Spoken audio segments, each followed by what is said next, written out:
जय श्री राम दोस्तों। वेदों से निकला वास्तुशास्त्र पर आज हम चर्चा करेंगे। जब भी वास्तुशास्त्र का नाम लिया जाता है तो कुछ लोगों के मन में आता है जादू टोना और कुछ लोग के मन में आता है कि दिशा और दरवाजे और भवन निर्माण के बारे में। पर किसी ने ये सोचा है कि वास्तुशास्त्र की उत्पत्ति कहाँ से हुई।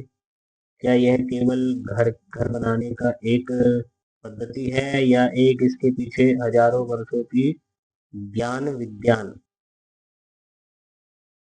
हजारों वर्षों की परंपरा छुपी हुई आई है। आज इस वीडियो में हम जानेंगे कि वास्तुशास्त्र का उद्गम कैसे हुआ, मतलब इसकी उत्पत्ति कैसे हुई। माना गया है कि इसका वेदों से क्या संबंध है, मतलब इसका वेदों से क्या संबंध है और इसकी उत्पत्ति कैसे हुई।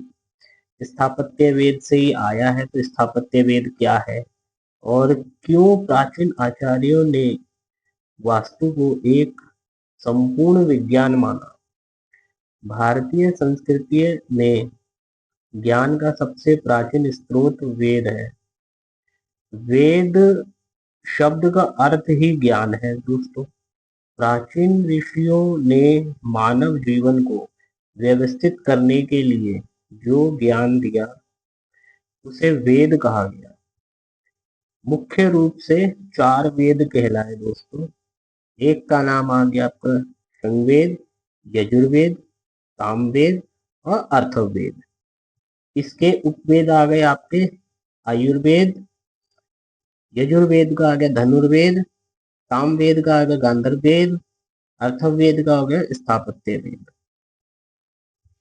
आयुर्वेद में क्या हो गया दोस्तों, आयुर्वेद में आपके शरीर और का विज्ञान, मतलब कि का जो मेडिकल साइंस है जो कि आयुर्वेद है वो निकला है यहाँ से, स्वास्थ्य विज्ञान और शरीर का। धनुर्वेद में क्या सिखाया गया है, युद्ध और सुरक्षा की गतिविधियां। दोस्तों ये भी महत्वपूर्ण है, हमें पहले ही बता दिया था हमारे ग्रंथों में, हमारे शास्त्रों में कि हमारे शरीर को कैसे स्वस्थ रखना है और अपना बचाव कैसे करना है। और गंधर्व वेद में हमें संगीत, नृत्य और कला का आधार भी हमें पहले ही बता दिया था। दोस्तों स्थापत्य वेद का भी हमने, मतलब जो जिस विषय पर हम चर्चा कर रहे हैं उस विषय में हम स्थापत्य वेद में, जो कि भवन निर्माण और नगर आदि के निर्माण की योजना यहाँ से बनती हुई चली आ रही है। मुख्य रूप से चार इनका वेद और इनके सारे मैंने आपको बताए उपवेदों के बारे में। तो दोस्तों अब आते हैं हम स्थापत्य वेद। स्थापत्य वेद केवल भवन निर्माण की तकनीक नहीं है, यह भूमि चयन से लेकर, मतलब जब हम किसी भूमि को लेते हैं या खरीदते हैं या घर बनाने के लिए, भवन निर्माण करने के लिए, तो हम पहले भूमि का चयन करते हैं कि भूमि में मिट्टी अच्छी है, वहाँ की वातावरण अच्छा है, तब जाके हम वहाँ पे निर्माण की योजना बनाते हैं। तो उससे पहले हम भूमि का चयन करते हैं। ये चयन से लेके और यहाँ तक कि इसमें नगर तक को कैसे बसाया जाए, नगर निर्माण कैसे किया जाए, ये सब स्थापत्य वेद में बताया गया है। प्राचीन भारत में जब कोई नगर बसाया जाता था, महल बनाया जाता था या मंदिर निर्माण किया जाता था, तब भवन की योजना बनाई जाती थी, तब स्थापत्य सिद्धांतों का उपयोग यहाँ पर किया जाता था दोस्तों। इसी स्थापत्य परंपरा से आगे चलकर वास्तुशास्त्र का विकास माना जाता है। यही कारण है कि कई विद्वान स्थापत्य वेद को वास्तुशास्त्र का मूल आधार मानते हैं। आज बहुत से लोग वास्तु को केवल शुभ और अशुभ दिशाओं तक सीमित समझते हैं, लेकिन प्राचीन ग्रंथों में वास्तु का उद्देश्य इससे कहीं व्यापक बताया गया। वास्तु का उद्देश्य केवल भवन बनाना नहीं था, बल्कि ऐसा निवास स्थान बनाना था जो मानव, प्रकृति और ब्रह्मांड के बीच संतुलन स्थापित कर सके। दोस्तों जैसा कि आप जानते हैं कि भूमि, दिशा, सूर्य, वायु, जल और पर्यावरण।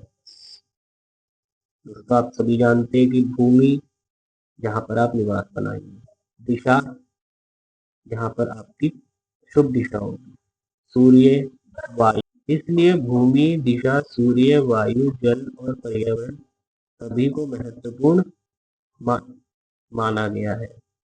वास्तुशास्त्र के 8 अंग बताए गए हैं दोस्तों। प्राचीन ग्रंथों में शास्त्र को अनेक अंगों वाला विज्ञान कहा गया। इनमें प्रमुख 8 अंग हैं दोस्तों, इसका हम विस्तार से बताते हैं। पहला आ जाएगा दोस्तों यहाँ पे गणित। आधार जो होगा, गणित का आधार होगा नाप, अनुपात, माप। इसकी लंबाई चौड़ाई गुणाई, लंबाई चौड़ाई, गणित, इसकी सारी गणित आ जाएगी। ज्योतिष का आधार होगा ज्ञान, समय, दिशा और ग्रह।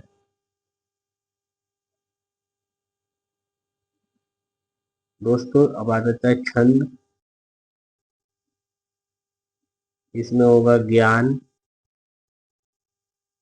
और संरक्षित करना। फिर आ जाएगा शिल्प। शिल्प में आ जाएगा दोस्तों मूर्ति, भवन,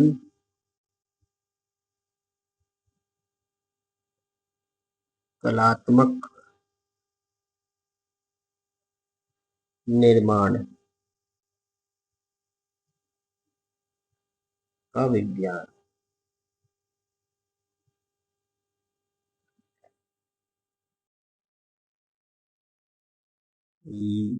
यंत्र कर्म।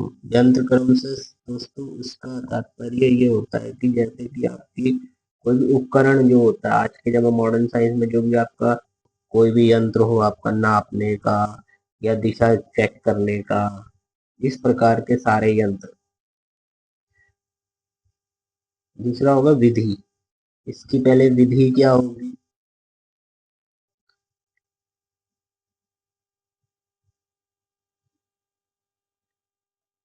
निर्माण विधि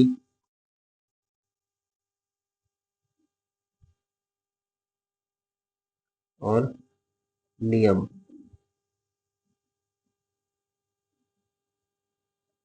दूसरा हो जाएगा दोस्तों स्थापत्य।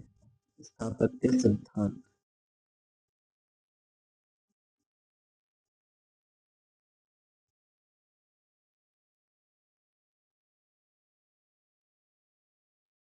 सिद्धांत।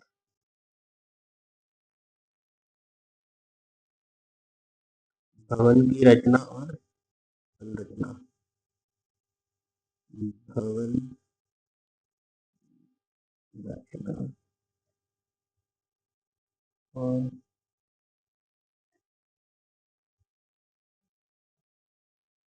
संरचना। दोस्तों ये लिखते भी जाना आप, अगर ये आपके काम आएगा। अगर आजकल वैसे भी लोग, कई लोग पूछ भी लेते हैं सवाल,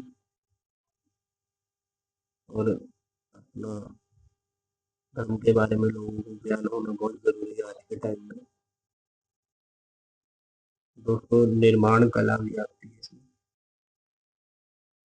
निर्माण कला भी आती है।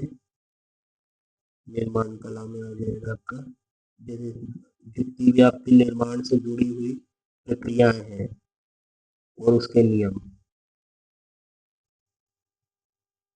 प्रक्रियाएं और नियम। दोस्तों ये सारी इसकी दोस्तों, इन सभी अंगों को मिलाकर वास्तु को एक व्यापक शास्त्र माना गया है। आधुनिक समय में वास्तु शास्त्र पर चर्चा का विषय बना हुआ है।